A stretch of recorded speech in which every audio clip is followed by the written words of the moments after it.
Welcome to the Consummate Athlete Podcast, where we explore what it means to be a well-rounded, happy, goal-crushing athlete. Every week, myself, sports journalist Molly Herford, and cycling coach and kinesiologist Peter Glassford interview experts and chat through all of your training questions. We're excited to have you along for the ride. Hello. Welcome back to the Consummate Athlete Podcast. Peter, how's it going?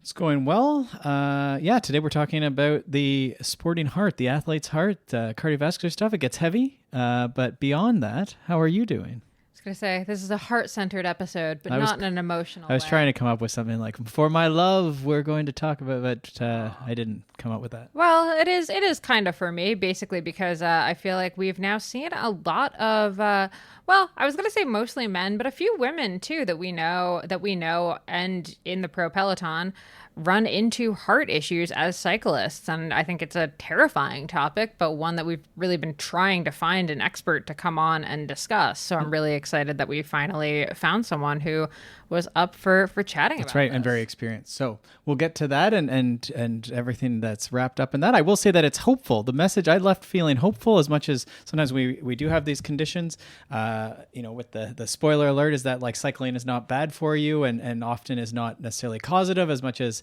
it is maybe showing us that we have an underlying condition. Or that it might have happened in any case. So we have lots of tools and red flags to look out for. But before we get to that, we have a number of events that we're coming into.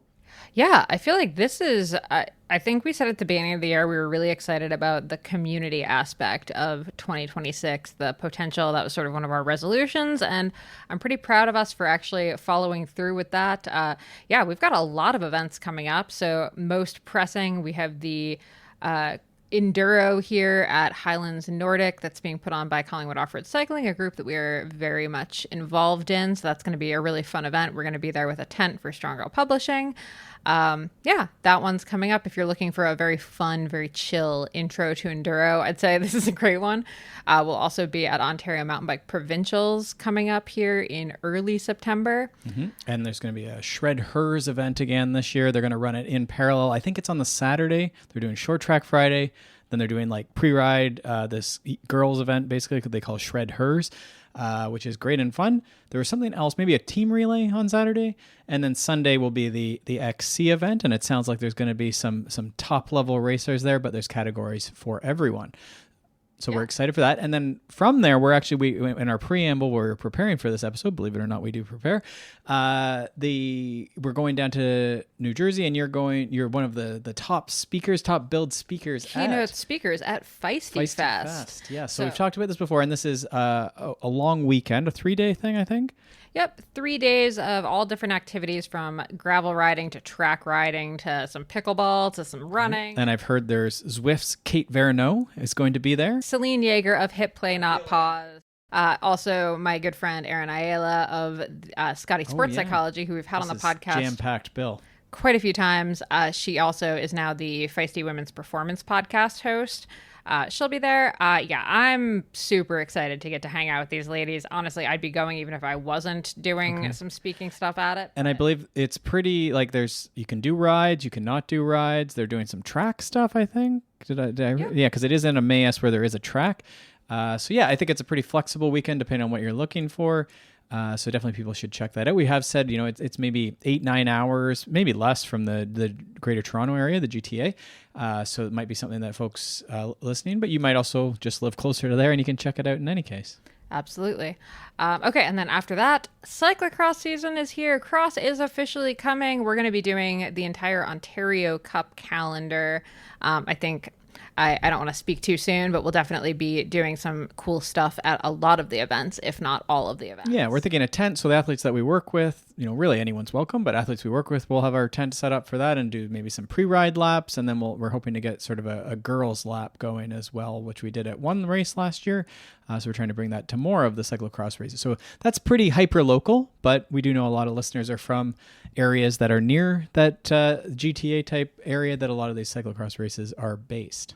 And I do genuinely think if you are within driving distance of Christie Cross in Ontario, it is well worth making the drive. If you just like the idea of coming up to Ontario and just checking it out, fall is really a good time in Ontario. It's pretty beautiful.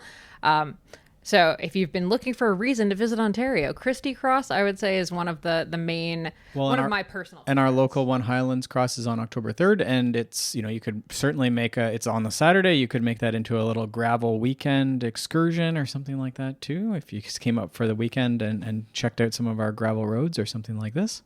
Absolutely. Okay. So with that then, today we have Dr. Nigel Stephens. He is a cardiologist. He's been doing many things in that domain. He's for over 30 years. And so he's worked in a cardiac unit. Certainly his specialty is more in like angioplasty and sports cardiology. And I think it's important. We talk a bit about his sporting lifestyle in that he has been, done some very high level cycling. He continues to especially do track cycling, which I think is important that, like your doctor is also, has the same pastime, but also we might say, maybe is really into this thing that people are like, oh, is this damaging my heart or not? Right. So it's someone who is also walking the talk that it is a healthful thing to do, even though he also knows all about the heart and different conditions people might end up with. Okay. So what do you two get into? Yeah. So we talk around, what is the AFIB is sort of like the big one that often will come up. We talk a bit about a couple other conditions, but most of what we talk around is sort of this AFIB. And then sort of red flags we're looking for, things like chest pain and anything like this. If you're very affected, then you should go get checked out. Certainly, like if you have symptoms, and we talk about how cyclists sometimes aren't the best at going and getting help. We're used to enduring things and suffering through things. And so we can sort of explain it away, especially when you're something that's so central to you as your heart is going wrong. So we talk about that and the importance of getting checked out at sort of the first sign of these types of things. And then we also dig into from a couple different angles, just thinking about the idea that like, is endurance training actually like ruining your heart? And that's just not true, but we just try and he did a great job of sort of breaking it down and thinking about it logically, like the most number thing, like there's a lot of people that ride bikes and there isn't just people falling over everywhere. But we also talk about how and this was like the big takeaway for me, and I said I'd actually repeat this in the intro just so that we get it in there 3 times through the episode, is that when we do end up with symptoms, it's important that we also think about where the athletes come from. And we use my athletic background as very consistent from my whole life, but starting endurance training around 16, 17, 18, and then just like unbroken basically till now I'm 42, 43. And so there hasn't really been like big off periods, big injuries. I joke that I could have gone to law school and just stopped cycling, but I didn't, which financially maybe not the best idea, but cardiovascular may be good. And so he says that like when you have people who have had these breaks or just have started cycling later in life, there's often they have been inactive for periods. Maybe they had habits that aren't so healthful. So we have to be careful in that because they might end up with some of these conditions that, yes, cycling and exercise protects us against, but these people may actually have risk factors for something like a heart attack or something that you would assume that a cyclist doesn't. And then part of that then, which I was like, wow, this like goes so deep, is you can see how then some of these stories about cyclists having heart attacks and dropping dead get really complicated, where it's not necessarily the cycling that killed them, but maybe the cycling, the big exertion, the big marathon, maybe took that person who decided to go all in on a marathon in 3 months from now. And now the heart, it was not in the greatest shape. And then that heart had an issue with that marathon. So it's very, very complicated where it's like, it's not the cycling that did it, but the cycling might have tested the heart in a way. So complicated and scary. So in that case, it is the hope that kills? I don't know about that. Do you think so? You hope you can finish the marathon? Yeah. So again, we talk about when you want to look into these things, that would be like if you are starting to undertake. You see this in every waiver, and we call it the PAR-Q, right, where you should go and get like checked out before taking on any exercise training program or something like that, right? So most times you'll have to check off that you're good and a doctor hasn't told you not to do it, but you should probably go and make sure that a doctor hasn't told you to do it. Or all not right. do it. Good PSA, yeah. Yeah, so we'll link to, Dr. Nigel has a couple YouTube videos that he's done with our friend Phil Cavell, who will be on the show here soon with a new book around his book. What was his book? Was the Cycling Addiction? But he also had the Midlife Cyclist. The Midlife Cyclist, which a lot of folks really, really liked and got us sort of into this. He talks a bit towards heart conditions, and Nigel's in the book as well. And so we'll have Phil back on, but Phil had recommended Nigel as the person to talk to, and I think it really delivers. Perfect. Okay, without further ado, let's get into this. And remember, this episode is not intended to diagnose any underlying medical that's conditions. probably good too. Please see your doctor if you have any concerns. All right, let's get into it with Dr. Nigel Stephens. Welcome back. We're here with the Consummate Athlete Podcast, and I'm very excited. Finally, we have Dr. Nigel Stephens here to talk all things heart, athletes' heart, cardiology, cardiovascular conditions. We're going to try and cover a little bit of this and hopefully get to some of the topics that I know our listeners have been asking. So, Nigel, thank you for being here today and trying to unravel this complicated and scary topic with us. Thank you very much for having me. I'm looking forward to talking. And I thought, a place I always like to start with the fun stuff. So maybe you give us, I know you've done a fair bit you've been very accomplished as a doctor, but on the bicycle, you've done a lot of cool things. So maybe just give us like a brief, you as a cyclist, what are you up to? What have you done? Sure. So my sort of sporting career has had three phases. When I was a teenager and young adult, I wasn't good at a lot of sports, but I was naturally good at cycling, probably because I'd spent the money that my parents had given me to buy the season tickets to go to school. Instead, I was going 10 miles there, backwards and forwards from school from the age of 12. So I sort of, without really thinking about it, was naturally good at cyclosport. And that continued up until my 20s. But when I qualified as a doctor, it was very much a part of the long hours culture in medicine. And so I didn't have the time or the energy to train 20 hours a week. So I switched to running. I ran for Highgate Harriers, doing mainly cross country, and did a few marathons and so on. And then I broke my back. And then this is in my late 30s. And I came back to cycling. And although I wasn't as good as what I had been, I was in relative terms a bit better than people of a similar age. So I did a variety of cycle disciplines, time trialing, road race, criterium racing. The thing I was good at was track racing. I won maybe more than 100 fish and chip type races in track leagues. Got a national jersey in points race. Got European podiums in various track disciplines. And so I've sort of carried on bashing on at that. Excellent. Quick question. Fish and Chips League, would that be like, we say beer league in Canada for more for hockey? Oh, I'm sorry. Yeah. So a pretty universal term. We're getting to the important questions. British club cycling is a fish and chipper. Okay. That means a race that nobody, not even your wife or parents, care about. Okay. But constitute the background of cycle racing. Okay. That's sort of like our beer league for hockey. Yeah. Yeah. Okay. Well, there you go. Well, we got that one out of the way.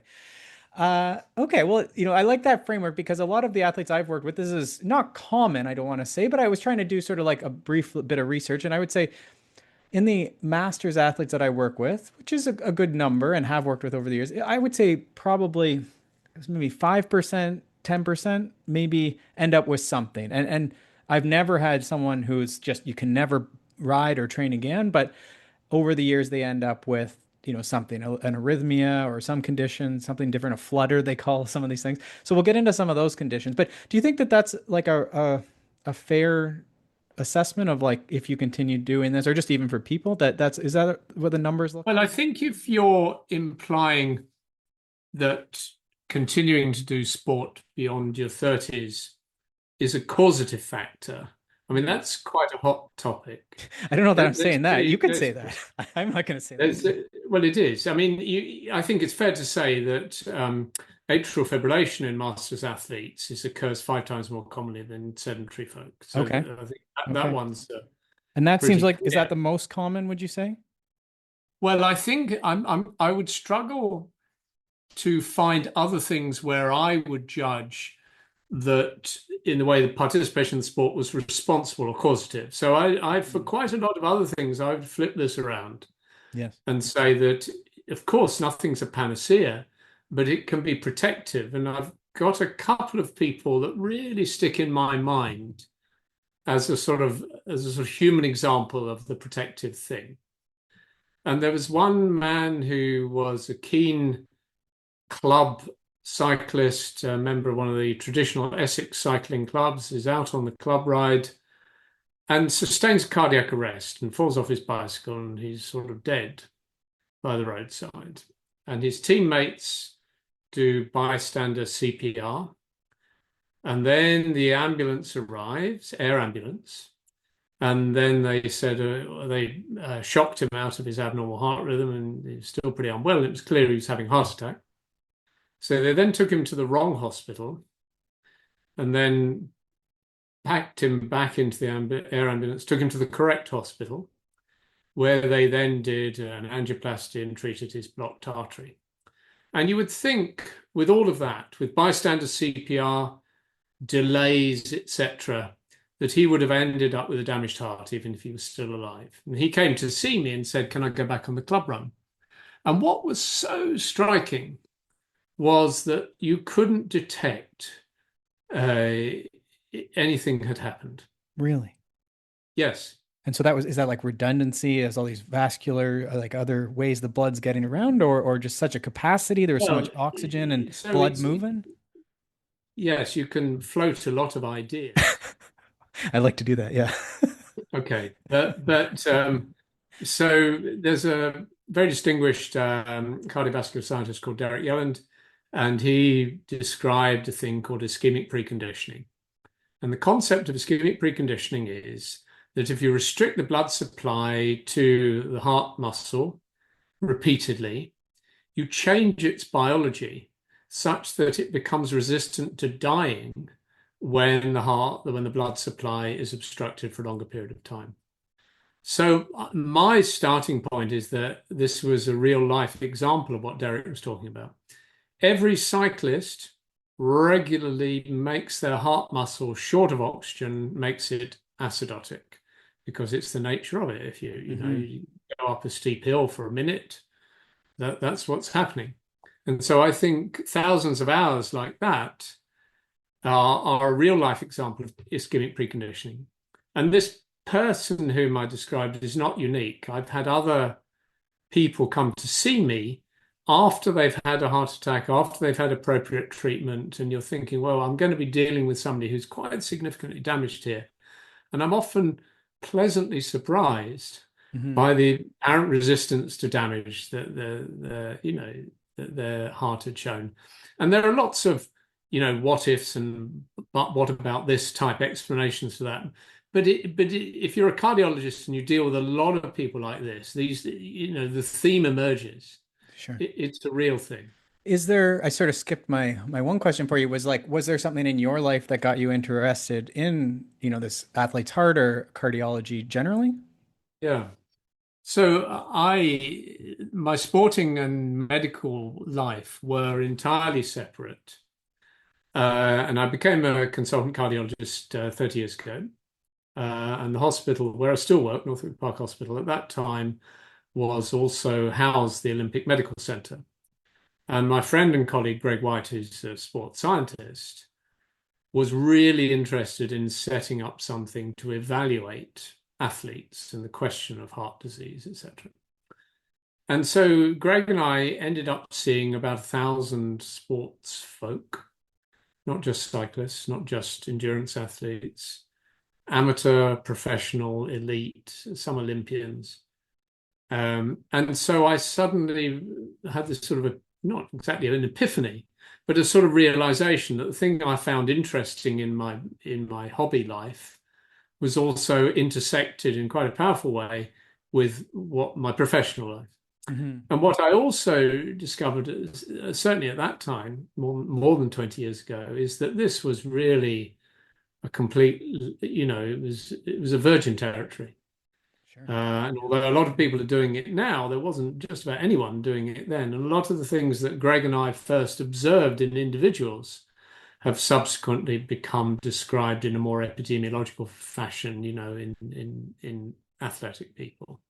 So it was serendipity that got me into it in the first place, but it's a very nice niche in my working life now. I do general cardiology, I do regular stuff, plenty of it as well. But I increasingly see mainly endurance sports people, not exclusively, and quite a lot of cyclists just because it's a community of connected people. Yeah. Yeah. With all sorts of things to do with their heart versus the thing they love doing. Gotcha. Okay. That sort of lays our background then. So maybe we go in then and look at, what is happening. I've been exercising, training endurance now for almost 30 years as well. What's happened, with these consistent years of training. And for me, I've trained as a mountain biker at a pretty high level. What would you expect to my heart? Like, what are the adaptations versus, I don't know if we compare to like myself as if I just went into law and should have studied law and got into that and, not done all this biking stuff. What would be the difference then in those two hearts? Yes. And what that also speaks to, I think, is why no matter how hard you practice, most of us won't get to the Olympics. So there's a genetic context of the maximum that you can attain no matter how smart you train. So I think maybe it's an obvious thing to say, but nevertheless, it's clearly true. Like you're saying, you have a heart, it's this big, and then it's also can only possibly. But there's very complex genetic background. So my friend Peter Clarkson, who's also a cardiologist, his PhD was looking at one of the very early candidate genes in army recruits, and he genotyped them. Okay. And saw them at their start, and then he saw them after they had trained, and they'd obviously attained different levels of aerobic capacity, and he had a powerful correlation with the genotypes. And this was many years before modern techniques of sequencing your whole genome. Right. Okay. So that's one, for instance. So there's a difference in degree of adaptation, right? That's number one. Number two, there's a difference in intrinsic capacity. So it's quite striking when you meet naturally talented endurance athletes and you think about heart rate. They will say, oh, my resting heart rate is typically 40. In fact, when I was going into the army, they said, why is your heart beating so slowly? And then, on the other hand, these same individuals will often have higher than average maximum attainable heart rates. Yes. So the person who can go from 40 to 180 has a 140 BPM range, which, all other things being equal, will be able to generate a bigger cardiac output than somebody who can only go from 60 to 160. Neat. Okay. So, yeah. So these are simple things, but they're also quite powerful things. Yeah. Next, the capacity of the volumes of the pumping chamber, the left ventricle, to enlarge. And I think we're all familiar with Miguel Indurain, very distinguished multiple Tour de France winner, extraordinary time trialist who could also ride up a mountain. And so his heart was described as a cor bovinum, an ox's heart. Okay. He had... I don't think this is any medical secret, I think. Yes. And now he's back at working on his farm. I'm sure he still has a cor bovinum. And this is partly the trainability, the ability of that heart to enlarge as a training response.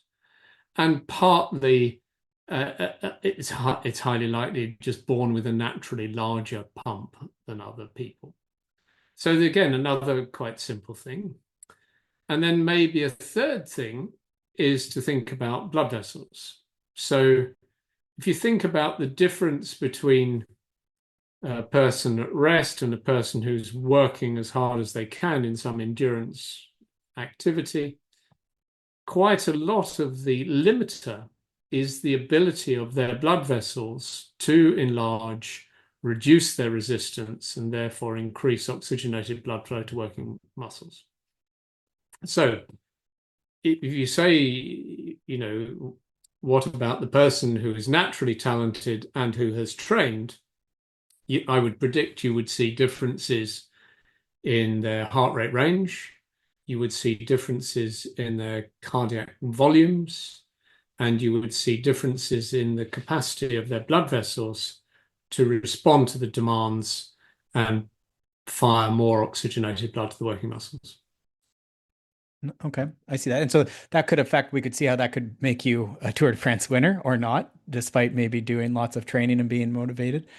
But I could also see that then influencing in the same way. There's these genetic factors, and maybe you could say nature versus nurture, the things we do in our life that then could also influence developing any of these other conditions we've mentioned, like an AFib type thing or something like that. So is that, did I interpret that correctly? That like these genetic factors, but also what you do then can then affect Yes, if you develop genetic. these. I mean, it's true for almost all physical capabilities. Right. It's genetic, intrinsic genetic capacity, plus intelligent stimuli to create the adaptions. Hmm. I think the point I was just making is that no, not all of us will do an 18-minute, 10-mile time trial. Yes. Um, Now, could I draw the conclusion that not all of us would have AFib despite training in a right. certain way? Yes, but you're making what might not be an entirely warranted jump from, as it were, physiological adaptations to the demands of exercise to things which are adverse as a consequence of endurance training, particularly in people who've done it for several decades. Hmm. So, in terms of the atrial fibrillation, that may be genetically predetermined, but most people with genetic AF, it will manifest in their 20s and 30s, and it might not matter whether they're doing anything or nothing. Yes. They've got a faulty gene. Whereas endurance sports folk, particularly if people have given it a serious go for 30 or 40 years, it's completely unsurprising if they've got intermittent AF. It's super common. Okay. And the way that I would interpret it, and I don't know, wouldn't want you to take this as a sort of biological, definite, proven fact. We were talking about increasing volumes of the heart chambers, right? So your left ventricle is a muscular lump that is the main pump, and that will increase its volume, but that's got a lot of resilience, that it'll spring back. The left atrium collecting the oxygenated blood from the lungs is a different thing. Although it is still a muscular heart chamber, the muscle is super thin, a couple of millimeters. Oh, wow. But it also has to accommodate much bigger pumped volumes. And so the concept that a lot of people have, myself included, is that if you put thousands of hours of stretch into the left atrium, a bit like a balloon that's been repeatedly inflated, it will end up persistently enlarged. And if we look at the mechanism of atrial fibrillation, although still not completely understood, a powerful reason that it happens is simply an increase in the surface area of the atrium, which allows more capacity for these tiny microcircuits of electricity to form. So almost all endurance athletes with AF will have an enlarged left atrium. The bigger the left atrium, the more likely to have it. The bigger the left atrium, the harder it is to fix, however you're doing it with drugs or DC cardioversion or ablation, and the more adverse the prognosis. Hmm. Now, how often would you see, since this is the most common, or I call it the most common one, it is a common thing that someone would come to you for. How often is this like you need to stop cycling? Well, for the majority of people, you don't need to stop cycling. You need to be properly evaluated. And I mean, it's a complex sort of subject as to when you start treating it. You're having it 10 minutes once a year, that's premature. You shouldn't be starting to treat it. But when you cross a certain threshold of duration and frequency, you need to start treating it. Mm-hmm. You need other forms of evaluation as well. And there's a small subset of people where AF can be quite dangerous if they have very rapid conducting pathways between the atrium and the ventricle, so that the ventricle can go up to 250 beats per minute. And then you really need to say, okay, we need to fix this before you start exposing your heart to stimuli where you're having high heart rates. The vast majority of people, you should or somebody like me needs to evaluate them, make sure the heart is otherwise in good shape, make a thoughtful decision with that person, the point at which you start treating it, and if so, how you treat it, and whether you should give anticoagulants, blood thinning drugs or not. Once you said there's sort of like this, it's 10 minutes a year or 10 minutes, whatever. It happens once a year or twice a year. Um, and you said maybe you don't need to treat, but in those cases, do you ever see that it's linked to like I really got amped up for this race and I took a lot of caffeine and I didn't sleep? Are these lifestyle factors often sort of tied in there from what you've seen? When you're thinking about AF, you're thinking about the underlying propensity, and often that might be simply a long habit of athletic training. There may be other things as well. And then you think, what are the individual triggers that mean that at one moment in time the person is in AF and the next moment they're not? So for some people, it is adrenaline driven. I have a teammate who has AF exclusively during the 200-meter time trial of track sprinting. Right, right. For other people, it's the reverse. They won't get any during physical activity. They will often have it when they're lying down after a meal. So often at the times where heart rate is at its lowest, vagal tone is at its highest. And in those circumstances, it's almost the space between the normal heartbeats is greater, and it allows more capacity for the AF to start happening.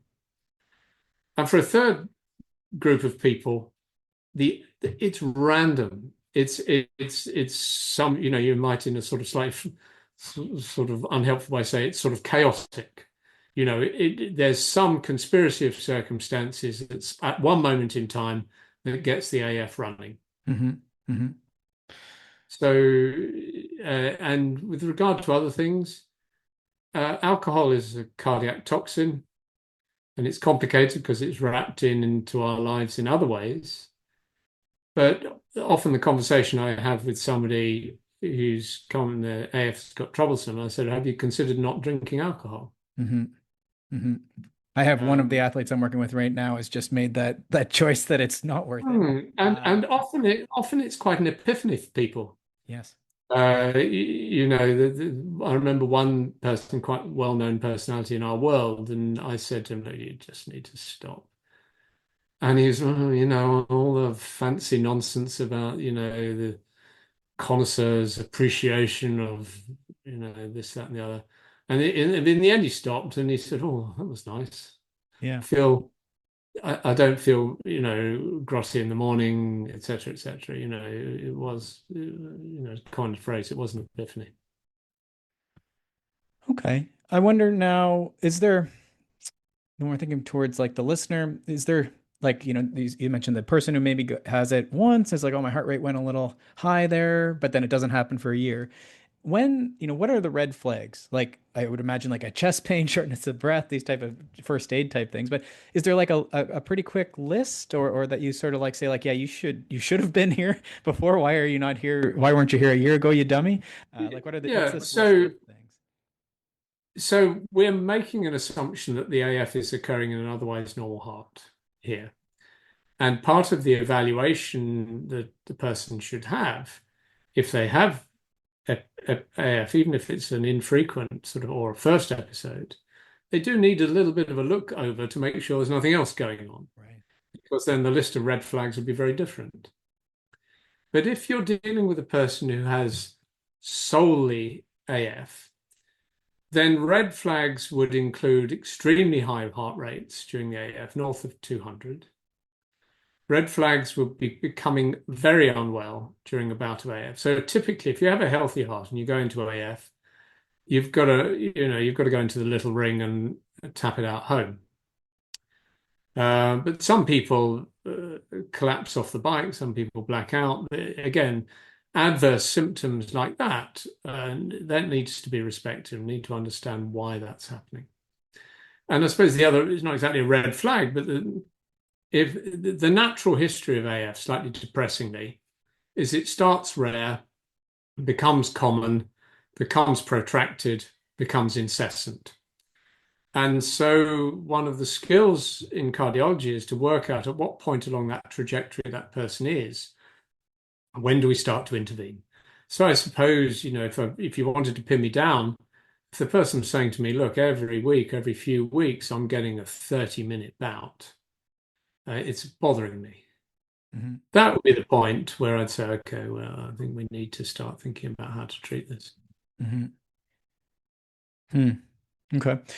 Um, and would you say, like, I guess that's again with the heart, like, I guess it's these things that are disruptive, right? Where you say shortness of breath, pains, really affecting your day, like you had to stop, you blacked out. These are like pretty obvious, but you could see how an endurance athlete, because we're all so smart, uh, sometimes we move on and Yes, carry on and push through. I think it's because we're not smart. I Yes. think it's, Sorry, that's the Canadian sarcasm. Yes. oh, I see, I didn't know that it Yes, no, existed. I get in trouble for that. I apologize. Yeah, sarcasm is not good. I apologize. Yeah. We're dumb. So I think that in a way, what I mean by that is that it's very easy for being tough-minded and just finishing the session blends into being stupid because you're clearly feeling ill when you're doing something that you previously enjoyed. And so I think we all of us need to take a step back from what we're doing and say this isn't part of the normal discomfort of high intensity exercise. There's something wrong here. So we all need friends and we all need to be honest with ourselves as far as that is concerned. And one thing I would say to you is that chest pain would constitute a red flag. Atrial fibrillation won't give you chest pain.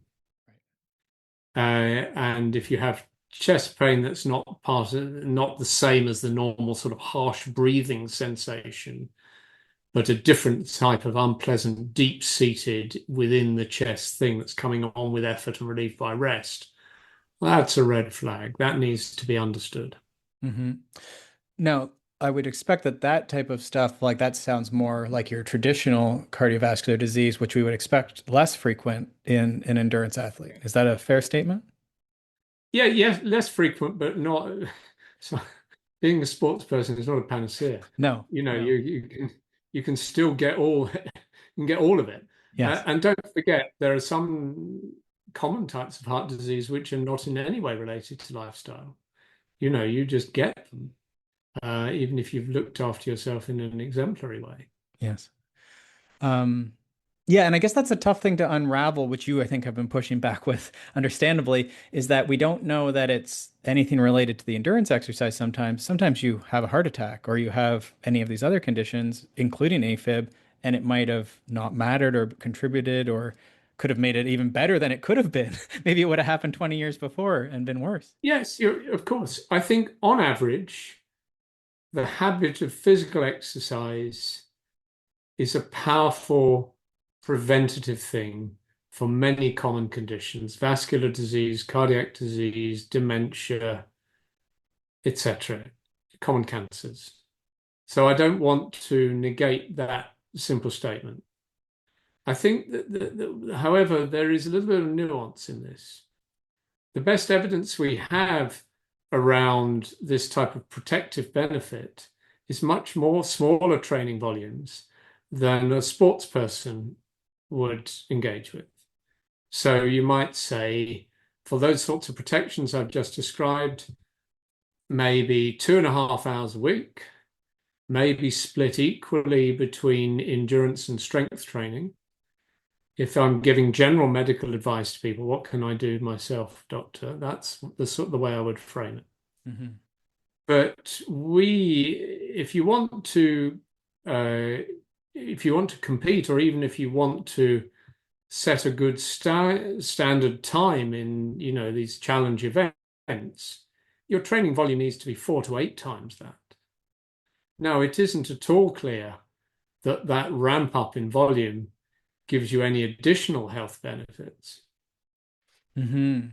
And it's also not clear, I guess, on it's one of these U curves, I guess, roughly, or maybe it's a J, I don't know, but there would Well, be. I don't know whether it is. I Oh, don't know whether it is a U-shaped curve or whether the curve just flattens. I don't know. I think that's a ah, subject yes. of some debate, and it does seem to me that a lot of people have a very sort of polemic view about it. If you do more, you're gonna get Yes. this, you're gonna get that. And a lot of more perhaps in North American literature than in British popular science literature, you see this. Hmm. And a whole variety of observations that have been made about in masters endurance athletes' hearts are sort of hyped up as being proof positive of something ghastly being happening. So common examples would be enlargement of the aorta, short-term observations about considerable enlargement of the volume of the right ventricle, pumping blood to the lungs, elevation of biomarkers in the blood during endurance activity and whether they represent acute harm to the heart or circulation. So these sorts of things, I think, are maybe not overstated, doesn't quite say it. They're cited as evidence for a particularly strongly held belief that if you do too much, it's surely bad. And I believe our friend, we both have a friend, a mutual friend, Phil Cavell's, in his first book, and I don't know that it was his quote, but it's something along the like, where are the bodies? I don't know if that it was actually you that said that, but Yeah, I someone said think that. it is me. Yeah, there you go. It's a great That quote quote. is me. Because if all this stuff is true, where are the bodies? Yeah, Because like if why I'm aren't all not the Tour de France guys dead? Yeah. well, if I'm not seeing them, Hmm. I don't know who would be. Yeah. So I think elite and professional athletes who've engaged with huge training volumes over 10 years or more of their career may constitute a special case. It is quite striking, isn't it? When you read the cycling press, you'll often hear of somebody dying in their 60s who was previously, a sort of leading light and so on. I don't want to, and I don't know enough about the individual cases to sort of speculate. Hmm. But I think what we're talking about here is the vast majority of people with normal lives, jobs, etc., who enjoy endurance activity. And that's where my "where are the bodies" quote comes from, because I don't see them. Yeah, it's a great one. Yeah, and I guess that's true. Like if you say that my example of the Tour de France is tough because those are also genetic freaks, I guess, in some ways, which could be positive or negative depending too. Yeah. Well, I think if you so an interesting thing is to do with the theory of the central governor. I don't know if you're familiar with this. Yep. Tim Noakes Yep. and so on. And the way that it has been bred out of certain creatures. So a racehorse can be made to run till its heart ruptures. A human cannot. The central governor, at a certain point, whether it's blood pH or whatever, Hmm. it says, okay, that's enough, chap. Hmm. Yeah, I guess and then it sort of controls the damage to the body. And I have seen like with heat and stuff, it's sometimes when humans are motivated, they can push themselves, but in the vast I think majority of you're absolutely right. I think environmental circumstances are tricky because if you have a higher capacity to do high intensity endurance activity and you combine it with ambient conditions with high humidity and high heat, right. you can certainly get malignant hyperthermia, and it is a rare but sad cause of deaths in endurance athletes. It probably is a genetic predisposition. Hmm. But of course, if you can go much harder, then you're generating more internal heat, and if you can't shed it, you're going to end up with a problem. Yeah. Yeah. Yeah, the body, humans are wild. You mentioned something earlier when we were sort of just talking around the episode that I wanted to pull back or pull a string on and see where we went. And you said that it sort of mattered. Someone like myself has a training experience. I've been very lucky, very few injuries, very few disruptions from basically when I was 18 to 30, or no, sorry, now I'm 43. Very consistent, gradually building, mostly good versus my lawyer version of myself that I presented to you earlier, the parallel universe where I imaginary went to law school and didn't do anything for 20 years and then came back to cycling with all my money and bicycles and tried it again really, really intensely. And you said there's a difference there and we're not necessarily sure, but I wonder if we could pull on that. Yeah, so, well, it's one of the precepts I use in medical evaluation. So if a person comes to me in their 50s and they've got a symptom they're bothered by, one of the first things I need to understand is what has been your habit of exercise for the last 30 years. Now, if that person has got a pretty consistent training history, I'm fairly conservative about the amount of evaluation I would do, partly just because of my real life experience. These people will rarely have vascular disease. It's not unique, it's not that they're completely immune, but it's much less common. Whereas a person who has not done anything of that sort for more than 20 years, say, first of all, they've not had any symptoms during high intensity activity because they haven't done any. But secondly, they've certainly been exposed to the adverse long-term health effects of a sedentary life. And with those folk, I am much more proactive at looking much more thoroughly because it often combines with crazy ambitions. Can I go from standing start over 3 months to do the Étape du Tour?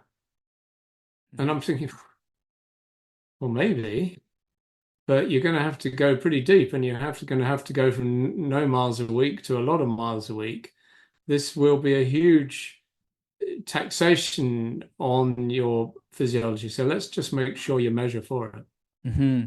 And I guess in the same way you would think about that in my life, someone going very quick changes to the training plan, there's a risk of injury, of illness, burnout, whatever. Absolutely. If it's true of the heart, it's true 10 times over with musculoskeletal things. And you see it perhaps a little bit more with runners. Everyone wants to run a marathon. Everyone wants to do it over 4 months, etc. Most of them will have, plantar fasciitis, Achilles tendonitis, patella tendonitis, Mm-hmm. because it takes these tissues much longer to adapt to the strain you're putting them under. So then in the case of this person who's coming back to exercise, which again, generally good idea to get back moving. It's never too late to start. What would you be seeing them for? And what would you be like? These are people who then end up do have a condition like AFib or something like that surface during this ramp up of the training, or what are you seeing these people and what are you concerned about with them?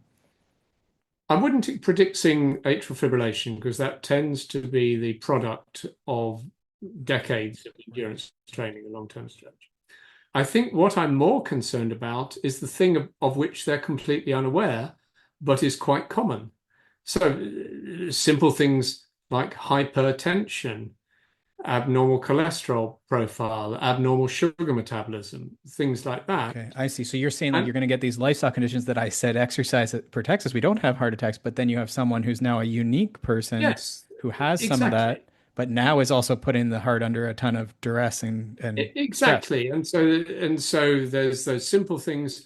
And I would have a fairly thorough look at them in terms of cardiovascular evaluation. And so two common things sometimes both applied to the same person would be cardiac CT scan, and some of them would be exercise cardiac ultrasound, which tell us complementary things but give us a much richer understanding of what may be there, but is at the moment completely silent. Okay. Maybe going from that, then when you do have someone like, I guess when we talked about sort of red flags, but for someone like myself, I don't have conditions. I'm getting into my 40s, don't have a lot of history in my family of heart conditions. Like, should I go and get screened? I've heard things, as you say, on the North American press that we should be getting these blood tests for markers and all this stuff. Like, should I be checking this out? When should I be checking this out? Well, I return to the point I made a little bit earlier. I think if you've had a habit throughout your adult life of looking after yourself and doing endurance sport, as I said, I would be fairly conservative. I would be pretty simple-minded because doing a 100-mile ride is not going to be a huge stress on your system. But for a person who's not trained for 20 years, it's a huge cardiovascular stress and may well reveal things that were previously silent. So it depends on the context. That's what I'd say. Mm-hmm. So with a person who's looked after themselves, if you're quoting yourself as an example, I wouldn't do very much. I'd talk to you, I'd examine you, I'd measure your blood pressure, I'd do some simple blood tests, do an ECG. Not sure I'd do much more than that. The evidence base is pretty weak. That anything else will yield you much more helpful information. Okay. The So person do you who think I is, should go and see someone though, or what are you saying here? I'm doing myself out of work here. Uh, okay. So, Don't no, I mean I don't, we're not doing a personal consultation because it depends. yes, There's a lot yes. more questions you need to ask. You need to understand about family history and things like that.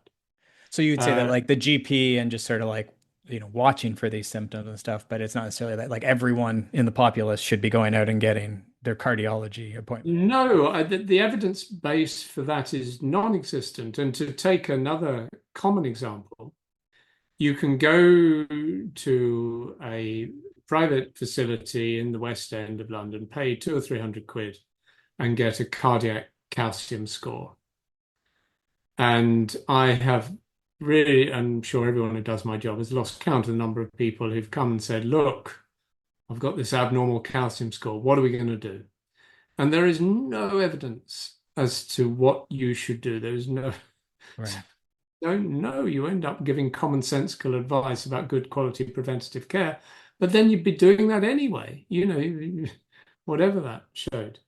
So, so the evidence base for screening in healthy people, particularly people who look after themselves, is confined to a small number of things.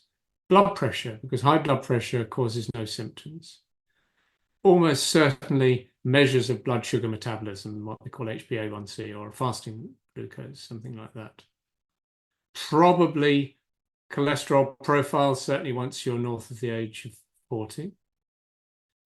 And not related to what we're talking about now, but glaucoma, because that's a silent cause of blindness that's treatable, cervical cancer in women, and colorectal cancer in people from midlife and beyond. But beyond those things, the evidence of the long-term health benefits of screening are meager and debated. Okay. All right. So you go to your doctor, you get your physical and so forth, and your blood work, and watch for symptoms. I guess just to let's say I do end up, I'm racing and I start like I have 3 or 4 of these across a couple of months of races or big hard group rides or workouts or whatever. I'd go to my doctor. I think our systems work similar. I guess whatever you do and then you would go and then it would be like see a cardiologist at that point. What would that like as we start getting into having a symptom then? Well, I think if you have a symptom and it sounds like it's coming from the heart, you need to see a cardiologist. And it gets much more straightforward if you do my job, leaving sport out of this, if the person comes with a symptom, Right. because then that guides you as to what tests you need to do to understand the cause of the symptom. And if the person has a symptom, well, you need to help relieve that symptom, and it may be the context of something that poses an adverse risk to them, and you need to mitigate that risk as well. So symptoms, it's much more straightforward. I think that the thing that's much more thorny to try and work out is what we do with people who have none. And the distinction I was making for you before is if the person's sedentary, they may not have symptoms because they don't know yet, because they haven't tried anything out yet. Whereas the person who enjoys sport will have had a symptom if they were going to have one because they've tested their system thousands of times. Mm. Yeah, it's a good way to look at it. Okay. I want to ask these next questions. We've sort of covered this. You mentioned the curve isn't I love a good inverted U-shaped curve, and you said that's not what this is, I don't think. So fair enough. But I'm always curious with these people, my people, your people, where we get into these more is always better, harder every day, that gray area. Is there any evidence that, someone who has been pushing their intervals every day or is the person that's got to do 20 plus hours every week or else it's a bad week? Is there any evidence that this is predisposing us to these types of things? There isn't evidence. No. Okay. Um, I think it's very much more an issue that a coach needs to properly address than a cardiologist. Right, like your results probably are suffering, but you're not necessarily Well, getting of course. I mean, if you want to talk about U-shaped curves, I there's do very much, yes. well, there's absolutely no doubt that there's a U-shaped curve for people, not so much who are training too much, but people who are recovering too little. And if you've got a job and if you've got a family and you're going 20 hours a week, you will be under recovering and you will have adverse performance as a consequence of that. You can't take the benefit of training. Okay. What about, so we get this, I've been, or this person has been training like this, they haven't, then they move over to that second area we were just talking about where now we do have some symptoms that are heart, cardiovascular symptoms. They come to see you. Is part of that treatment possibly then that we look into either working with a coach or scaling back on some of that, what we might call like up into the extreme ranges of intensity and or volume? It depends on the diagnosis. So people come to see me who've had serious blockage of the heart arteries. They may have had a heart attack. They may well have had angioplasty and stent, or they may have had a bypass. And they're saying to me, okay, so what can I do now? And it's an absolutely fair question because you think in a general sense that a return to physical activity is likely to have a long-term preventative benefit, but you also need to be just a little bit thoughtful about it. And so my evaluation is actually fairly simple-minded. I ask myself two things. Number one, is there evidence of cardiac damage? And number two, is there any residual obstruction of blood flow in the heart arteries? And if I can satisfy myself about those two, and they've had a good job, then with appropriate sort of build back, I mean, then there should be no limit imposed. I've got national masters champions whom I have looked after who've had angioplasty, who've had limit heart attacks successfully treated, etc. And they've gone back to very high level competition in safety. Okay, I like that. Is there, getting towards the end here, but I just thought, we really like cross training, whether that's, running, biking, a mix of cardiovascular sports, but then also certainly increasing the amount of strength training we're doing. I have to think that, taking out a day of cardio, increasing strength training, we know that you mentioned that even just with the governmental recommendations there is part of it. Absolutely. Do you ever find that like that's something that you're trying to suggest people sort of like reduce the amount of number of days, adding in the strength training if it's not being done? Is there, I guess there's a general benefit? Yes. I always preface conversations by saying I'm not a coach. Yes. But I follow up by saying the evidence for the long-term cardiovascular preventative benefits of strength training is at least as strong as the cardiovascular preventative benefits of aerobic training. And so I would say to the person, if you're doing it once a week, you're really just paying the guys coaching you. Right. If you're doing it 2 times a week, and particularly if you're doing it 3 times a week, particularly if you're sort of mixing it up, then you're getting real benefit in terms of long-term health and well-being of all sorts, and particularly for women after the age of 50, of course, prevention, reduction of the risk of osteoporosis, but vascular benefits, blood pressure benefits, and, not being a coach, I would also respectfully say, if you're not doing this, you'll be slowly losing the stuff that it's very hard to regain. Mm-hmm.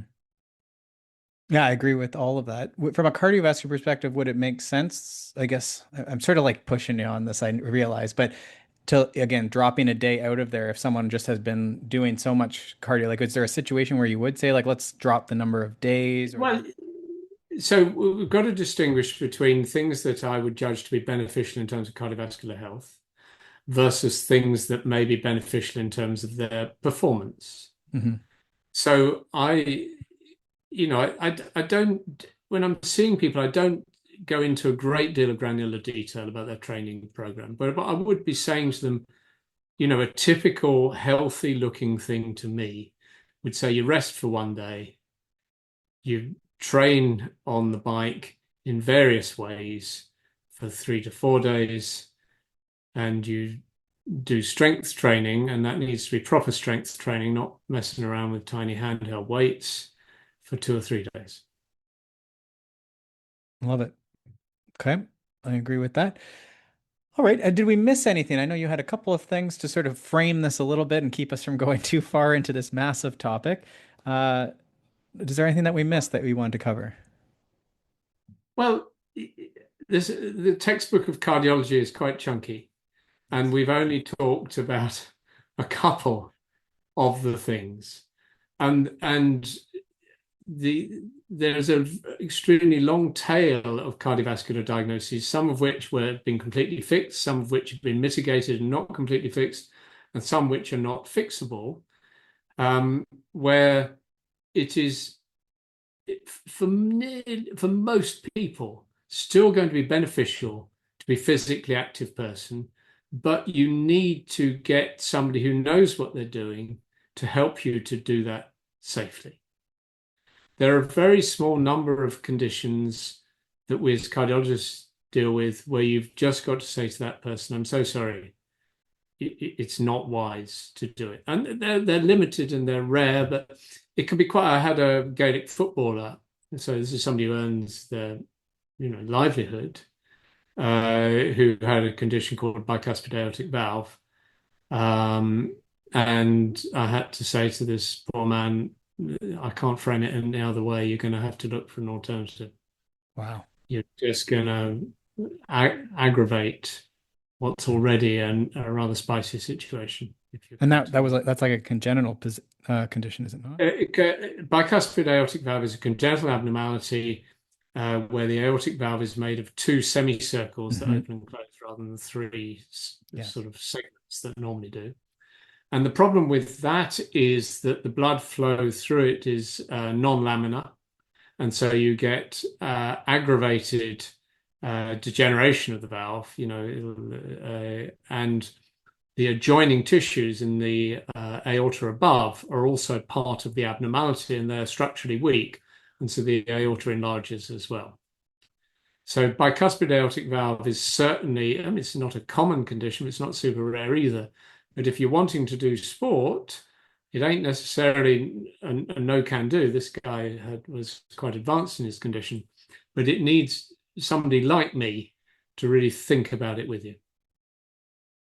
Well, we're thankful there's people like you out there. We really appreciate the time today. We'll definitely link to your website. You have a great website with a bit of details there. And I know that you and Phil Cavell also did some videos as well around heart health, right? They are, and I think they're on Phil's website. And I've also got a YouTube channel which includes some of the rather sort of extemporized conversations we had, which seemed to, a bit like the one you and I have just had, seem to sort of flow quite well. Excellent. Well, I appreciate it. I've had such a good time. Thank you so much for being on the Consummate Athlete. It's a pleasure. Very nice to meet you and talk to you.